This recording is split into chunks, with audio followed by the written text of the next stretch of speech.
वेदास का जो आइडिया है वो लैंड ऑफ इंडिया है। और इसके अलावा जो पॉलिटिक्स, जो अवेयरनेस फैलाने की, क्योंकि उस समय इंडिया के अंदर एक डायलेक्टिक्स चल रहा था, एक द्वंद्व चल रहा था कि किस तरह से हम मॉडर्निटी को अपनाएं या फिर अपने रिलीजियस जो हमारे स्पिरिचुअल जो आइडियाज हैं, भारतीय परंपरा है, उसके साथ रहें ये। और दूसरी तरफ अगर हम मॉडर्निटी को अपनाते हैं तो किस तरह से, अगर हम मॉडर्निटी को ब्रिटिशर्स के विरोध में कैसे यूज कर सकते हैं, या उनका विरोध करना भी चाहिए कि नहीं करना चाहिए, इस तरह के डायलेमा थे हमेशा। हिज ग्रेटेस्ट वर्क गीता रहस्य, यहां पे ये अपनी प्रैक्टिकल या प्रैग्मेटिक चीजों को रखते हैं कि किस तरह से गीता को एक टूल बना के, हथियार बना के लोगों को अवेयर कर रहे हैं, जागरूक कर रहे हैं कि लोग जागरूक हों और जो धर्म युद्ध की तरह इसको ला रहे हैं कि अंग्रेजों के खिलाफ लड़ना एक धर्म युद्ध है। जिस तरह से धर्म युद्ध जब हो रहा था, महाभारत जब हो रही थी, तो उस समय जो डायलेमा था, चाहे वो अर्जुन के अंदर हो या युधिष्ठिर के अंदर, उस डायलेमा को टूल बना के कि किस तरह से धर्म युद्ध में आप न्याय के लिए लड़ते हैं, इंसाफ के लिए लड़ते हैं, ना कि किसी विरोधी को सिर्फ परास्त करने के लिए लड़ते हैं। तो इस तरह से यहां भी कह रहे हैं कि ब्रिटिशर्स से लड़ने का मतलब ऐसा नहीं कि ब्रिटिशर्स के या वेस्ट का विरोध करना, या पूरी तरह से बोले उनके आइडियाज अच्छे हो सकते हैं, एजुकेशन अच्छी हो सकती है, लेकिन उनका जो इंपीरियलिज्म है वो अपने आप में गलत है, वो इनजस्टिस प्रोवाइड कर रहा है। तो इस इनजस्टिस को खत्म करने के लिए भारतीयों को एक साथ आना पड़ेगा, एक होना पड़ेगा। और गीता में जिस तरह से बहुत क्लियरली बोला जाता है कि धर्म युद्ध में सब कुछ जायज है, या कई बार ऐसी चीजों को कि अपने ही भाई से युद्ध करना पड़ेगा, इस तरह की चीजों को वो बता के अपने अपने प्रोग्राम में भी बताते हैं, जो बाद में शुरू करते हैं उनके जो रिचुअल्स जो होते हैं, चाहे वो शिवाजी की जयंती हो, चाहे वो गणेश उत्सव हो, इस तरह की जो चीजें करते हैं उसमें ये लगातार बोलते भी हैं और साथ ही साथ इस बुक को लिख के एकेडमिक वर्ड में भी प्रोपोगेट करते हैं। He proposed 4 point action formula in Congress. Congress के अंदर भी ये लगातार बदलाव की कोशिश करते हैं।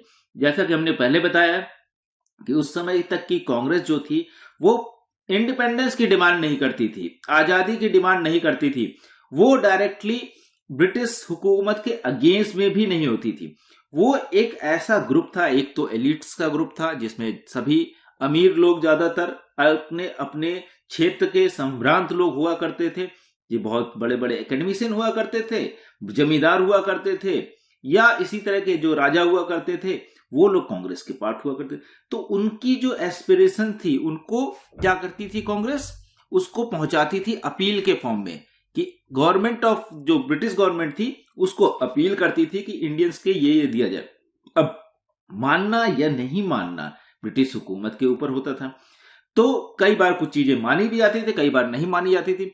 तो इससे ये काफी नाराज रहते हैं कि कांग्रेस को ज्यादा फोकस करना चाहिए एग्रेसिव पॉलिटिक्स पे, और गरम दल जैसा हम जानते हैं इनको कि ये गरम दल के एक नेता है, और इंडिपेंडेंस की भी डिमांड करनी चाहिए, और इंडियंस के राइट्स को फोर्सफुली रखना चाहिए। अपील करने से काम नहीं चलेगा, हमें हमारा राइट्स मिलना चाहिए। अब कह सकते हैं कि ऑब्वियसली जो लॉ में इन्होंने पढ़ा उसको हमने जैसे पहले बताया था कि प्रैक्टिस भी करते हैं, और लेकिन उसी आइडियाज के लिए, और जब केसरी में इस तरह के आइडिया लिखते हैं तो उनको पनिशमेंट भी मिलती है, उनको जेल भी हो जाती है।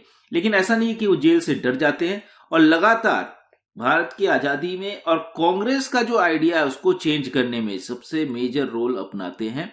और अंत में अगर देखें तो वो तो नहीं रहते, लेकिन कांग्रेस का आइडिया ये गरम दल के नेता जब डाल के जाते हैं तो कांग्रेस के अंदर एक बड़ा गरम दल रहता है जो बाद में नेहरू के आने के साथ साथ पूर्ण स्वराज की डिमांड भी कर देता है। तो पूर्ण स्वराज का आइडिया तो कह सकते हैं कि तिलक दे के जाते हैं, बाद में कांग्रेस इसको एक्सेप्ट करती है। तो ये इनका एक सक्सेस है, एकेडमिक कंट्रीब्यूशन के थ्रू, सोशल अवेयरनेस के थ्रू पॉलिटिक्स को जनरेट करना, और उस पॉलिटिक्स के थ्रू इंडिपेंडेंस को और साथ ही साथ इंडियंस के राइट को सिक्योर करना। तो अब हम देखते हैं कि इनका जो सोशल रिफॉर्म्स था, जो किताबों के थ्रू और जर्नल्स के थ्रू और खासतौर से पॉलिटिक्स के थ्रू भी वो अपने जो समाज सुधार के आंदोलन जो चला रहे थे उनको फोकस करते हैं। समाज सुधार पे भी ऐसा नहीं कि सिर्फ पॉलिटिक्स पे काम करते हैं, समाज सुधार के लिए भी काम करते हैं। He waged the battle against the orthodoxy in his वे।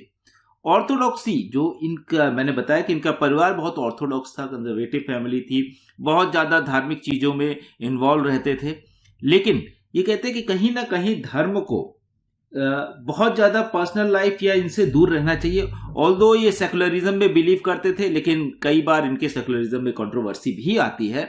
तो इसको कहते हैं कि ये सबसे बड़ी समस्या है, क्योंकि इस ऑर्थोडॉक्सी की वजह से भारत में जाति व्यवस्था है। जाति व्यवस्था की वजह से जो समाज है वो एकजुट नहीं हो पाता, यूनाइट नहीं हो पाता। अब यूनिटी के बिना किसी बड़े दुश्मन से आप नहीं लड़ सकते, ये इनको समझदारी थी। बोले कि धर्म में जो रिजिडिटी है कि कास्ट सिस्टम या इन सब चीजों से की वजह से छुआछूत जैसी चीजें थी, या दूसरी जो महिलाओं के प्रति जो धर्म के अंदर या हिंदू धर्म या हिंदू ट्रेडिशन के अंदर जो चीजें थी, तो उसमें बोले महिलाएं पार्टिसिपेट नहीं कर पाई। तो इस तरह की तमाम सारी चीजों को वो दूर करते थे। पहले तो उसी के खिलाफ जंग छेड़ देते। बोले पहले अपनी कमियों को दूर करना होगा, तभी हम दुश्मन से लड़ सकते हैं, या दुश्मन तो नहीं कहेंगे, तभी आपके अधिकारों को जी छीन रहा है उससे हम लड़ सकते हैं। He believed in organic, evolutionary and spontaneous reform. अब ये कह रहे हैं कि रिफॉर्म्स तो होने चाहिए, सुधार तो होने चाहिए, लेकिन किस तरह से हो। सुधार के 2-3 तरीके हो सकते हैं। ये अलग अलग तरीके से काम कर सकते हैं। जिस तरह से आप देखेंगे कि बहुत से रेडिकल रिफॉर्मर होते हैं कि रेडिकली चीजों को चेंज करना चाहते हैं, ये थोड़ा सा उससे अलग है। बोले समाज को क्योंकि यूनाइट भी रखना है और साथ ही साथ उसमें सुधार की भी जरूरत है, तो ऑर्गेनिक है। ऑर्गेनिक का मतलब ये एकत्रित करने वाले हैं, एकजुट करने वाले हैं, ऑर्गेनाइज करने वाले हैं, कि लोगों को ऑर्गेनाइज करके एक पैटर्न में, ऐसा नहीं कि सिर्फ अकेले निकल पड़े हम। एवोल्यूशनरी, धीरे धीरे ग्रेजुअली होने का है कि एवोल्यूशन के थ्रू चेंज होना चाहिए, ना कि लॉ के थ्रू कि कल से ये बंद। तो वो कह रहे कि एवोल्यूशनरी होना चाहिए, स्पॉन्टेनियस होना चाहिए, कि जहां पे जब जो समस्या है उसी का सुधार होना चाहिए। ऐसा ना हो कि आप समाज सुधार की बात कर रहे हो बहुत हाइपोथेटिकल चीजों पे, या ऐसी चीजों पे बात कर रहे हो जो वहां पे हो ही ना। जैसे अलग अलग समाज में, जैसे अगर हम देखें तो नॉर्थ ईस्ट का जो जाति व्यवस्था होगी वो अलग होगी भारत के दूसरे प्रांतों में, तो यहाँ का जो सुधार है वहां पे इंप्लीमेंट मत कीजिए, और वहां जो सुधार की जरूरत है यहाँ पे मत कीजिए। इस तरह की चीजों को कहते हैं। He believed in gradual change and against the sudden and total break with the past. क्योंकि पूछे से ये अपनी जो कहते हैं अपनी जो हिस्ट्री है, जो इतिहास है, या अपना जो आइडिया है, उससे कह रहे कि सडन ब्रेक नहीं होना चाहिए।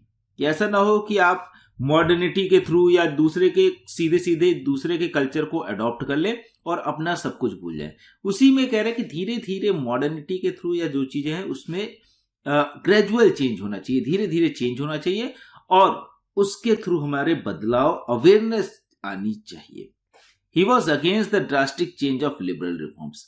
क्योंकि अब उस समय क्या हो रहा था, उस समय पूरी दुनिया में लिबरलिज्म फैल रहा था। लिबरलिज्म उदारवाद का आइडिया ही था। एक तरफ तो इंडिविजुअलिज्म को प्रमोट करना, व्यक्तिवाद को प्रमोट करना, दूसरी तरफ जो है टेक्नोलॉजी और साइंस पे बहुत ज्यादा फोकस करना, तीसरी तरफ जो कैपिटलिज्म को बढ़ाना।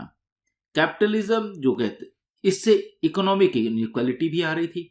तो सारी चीजें जो थी, अगर हम देखें तो भारत में के जो इससे पहले की इकोनॉमिक पॉलिसी होगी वो बहुत क्लियर थी। अलग अलग तरीके से लोग छोटे छोटे उद्योग करते थे, और बहुत बड़ा कैपिटलिज्म जैसा मॉडल भारत में नहीं था उस समय तक।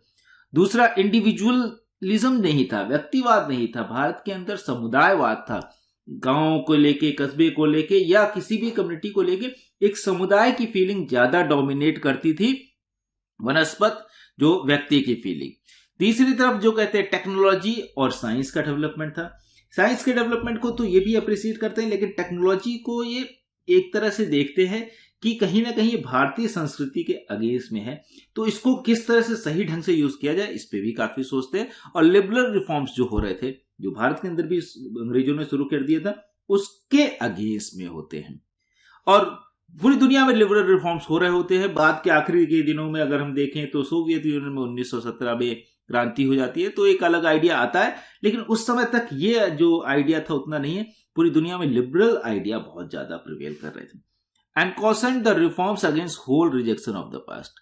और चेताते हैं या लोग अवेयर करते हैं कि पूरी तरह से अपने जो पास्ट है, जो इतिहास है, उसको रिजेक्ट मत कीजिए। अगर उसको खत्म कर दिया तो